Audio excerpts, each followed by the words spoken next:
Hello everyone, welcome back to Rogers Reports. I'm your host with the most. You can call me Rogers, haven't said that in a while. And before we get into anything, if you are enjoying Aston Villa content or you do enjoy Aston Villa content, transfers, player reviews, match reviews, previews, all that kind of good stuff, please be sure to leave a like down below. Subscribe if you are new to the channel. We're on the road to 4,000 subscribers.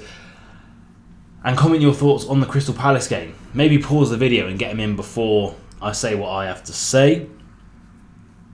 Could annoy people, could go well, I really don't know. I'm in a tricky spot. This video is just going to literally be me talking for as long as I can. Unedited, raw, just throwing it out there to you guys. I'm recording it literally half an hour after the game's ended. I did think about maybe waiting for tomorrow, letting calmer heads prevail, analysing it. But that's just not what this channel's about. This channel's about just a raw Aston Villa fan just talking to other Villa fans about Aston Villa, to be honest with you. And today was dreadful. If for some reason you haven't seen the result, we lost 3-0 to Palace. My prediction was a 2-0 loss because that's how little faith I have in Villa at the moment. We actually lost 3-0. I got 2 goal scorers correct. I said it would be Mateta and Sarr that scored against us. They did. But Mark Guehi also scored a goal. Stats-wise, we had double the amount of shots as them, but the same on target because we've got Watkins, who looks absolutely atrocious up front. We outdone him in possession. We had nearly 60% possession, but done nothing with it. And like I said, I'm in a weird spot because I feel like I feel like I could talk for both 15 seconds and 15 hours at the same time about Aston Villa and everything that's wrong off the pitch, on the pitch, the manager, the players, the transfers, the PSR, the rules, the schedule, the squad. But I'm going to try and keep it succinct. And I'm going to try and keep it about this 3-0 loss to Palace. And you've seen what I've titled the video. And it's because I've already seen it on Twitter, and I don't even know how far away I am at the moment. But I do feel like Emery is getting a lot of stick that I think just should be shared around everyone. But this performance was terrible. This performance was absolutely atrocious, and a couple of things that stood out to me. It just seems like there's such a disconnect between Emery and the players. A couple of seasons ago, heck, even last season, maybe not towards the end of the season where we fell off a little bit off of a cliff in terms of performance levels, especially in the Cups. But, you know, you take that PSG game, for example. Those the Villa players, the 11 players on that pitch, the subs, they all played like they actually would die for Unai Emery. They would run through a brick wall, jump off the Grand Canyon without a parachute. They would run until their ACLs tore 6 times over for Emery and Villa to get a result out of that game. And the 3 games that I've seen this season, they don't care. Bar John McGinn, who ran his socks off as he always does and put in 101%, I don't think there's a single player on that pitch that is fully committed to the club and fully committed to the manager, and that is a massive, massive worry. You hear the phrase, he's lost the dressing room in football a lot. Is that writing on the wall for Villa? It certainly looks like it, because I just can't explain. Yes, we've sold a couple of players, but I can't explain how this is effectively the same squad that pushed Champions League winners, PSG, to within an inch of their lives. It was a Marco Asensio one-on-one chance and a wonder save from Donnarumma away from us pushing PSG into extra time. And now we genuinely look like we can't hold a candle to any other team in the Premier League. We, by hook or by crook, held on to a 0-0 against Newcastle. We couldn't create a single bit of XG against Brentford, losing 1-0.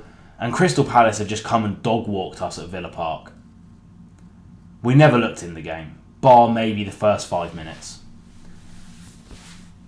Most of those Palace players have played a game in midweek, yet they're the fresher. They're the more tenacious. They're playing for the badge more than the Villa players. There's And it showed, because there's such a connection between those Palace players and their fans. There's absolutely zero between the Villa fans and players at the moment. There's boos at full time at Villa Park. And you know what? After 270 minutes of Premier League football, our worst start to the Premier League in a while, in terms of the fact that we haven't scored a goal. I think it's the first time in 20-something years that we've failed to score in our first 3 games in the Premier League, and we haven't looked like scoring at all.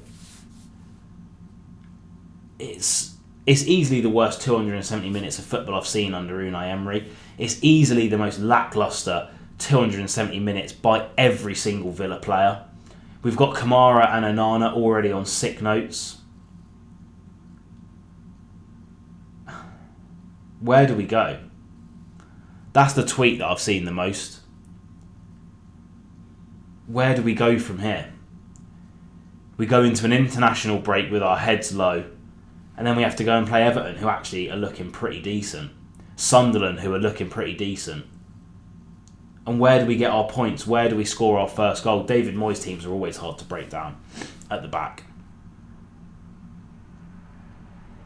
Who do we beat in the Premier League playing like how we are? Genuinely, if we carry on playing like this, we're in a relegation scrap, lads.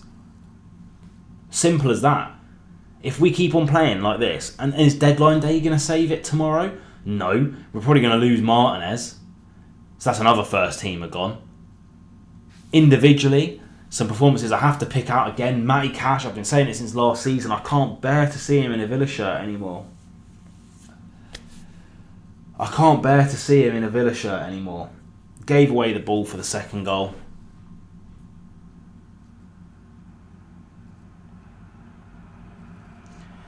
It was a disgraceful performance from a majority of those players. I can't think of a positive. I'm so just beaten down by Villa already, 3 games into the season. And, you know, some people might say, well, it's an overreaction. It is 3 games into the season. This is our squad, mate. We had 5 18-year-olds on the bench. We're bringing on Bradley Burrows, a 17, 18-year-old winger, to play fullback.